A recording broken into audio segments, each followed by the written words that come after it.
C'est l'une des dernières apparitions publiques de Pierre Berger. Décembre 2016, le président de la Fondation Jardin Majorelle était décoré du cordon du Wissem Alaouit par Sa Majesté Mohamed VI.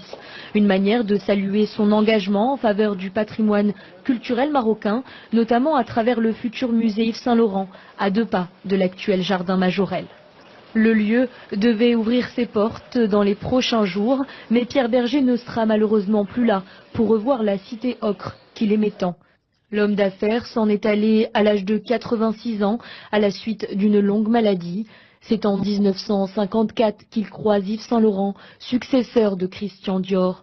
Cette rencontre changera à jamais la vie des 2 hommes. Berger aide Saint-Laurent à monter sa propre maison de couture, car il était avant tout un amoureux des arts. Tout au long de sa vie, il soutiendra des achats de tableaux au Louvre, la rénovation de 2 salles à la National Gallery de Londres ou celle du Centre Pompidou à Paris.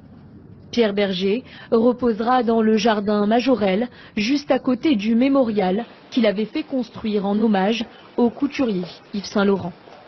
De votre livre, ce qui nous choque le plus, c'est celui des actes de pédophilie que vous avez observés dans la villa marocaine du couple, la villa Oasis, à côté du Jardin Majorelle.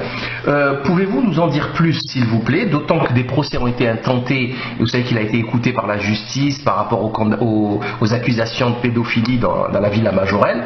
Il a dit qu'il n'y a jamais eu d'orgie là-bas et que les enfants, ça ne l'intéressait pas.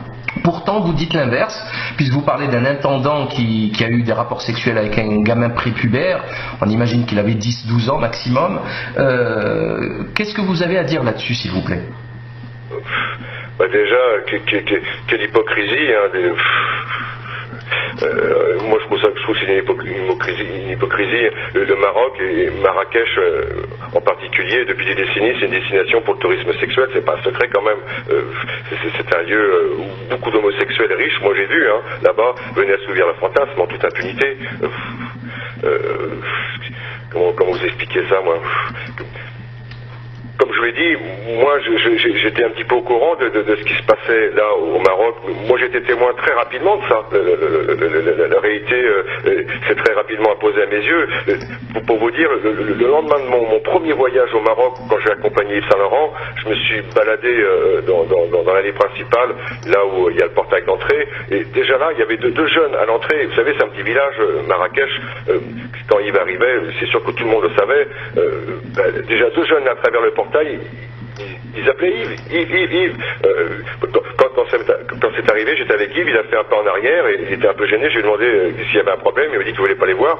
C'est moi et le métayer qui avons été les chasser. Il y en avait un qui avait la trentaine et l'autre c'était un ado. Pour ce qui est du Jardin Majorelle et de la villa Oasis, entre les deux, il y a une bambouseraie. Et à l'époque, en tous les cas à l'époque où j'étais là, c'était pas un secret. Yves savait parfaitement que c'était un lieu de rencontre gay. Moi, c'est là que j'ai rencontré cet intendant en train de faire des cochonneries avec ce gamin. Hein. C'est pas un secret.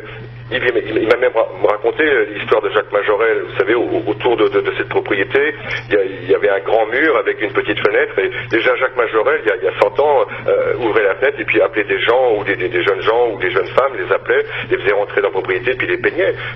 Ça, c'est pas de la mythologie, c'est vrai. Hein. Est-ce que vous avez assisté à des orgies, à des bacchanales dans la villa Oasis? Jamais. Non. Moi, je vous dis juste ce que j'étais témoin. Bien sûr. C'est marqué dans mon livre. Par contre, moi, je me suis rendu compte aussi que c'est un petit village, Marrakech. Moi, je me suis beaucoup baladé là. J'ai des amis dans le souk. J'ai parlé souvent avec mes amis de ce que j'avais vu. Et puis, pour eux là-bas, vous savez, il y a beaucoup d'enfants qui viennent des bleds, qui ont des cailloux pour jouer et qui cherchent, qui partent de chez eux et qui viennent errer dans les rues. À Marrakech, ils ont même pas d'état civil.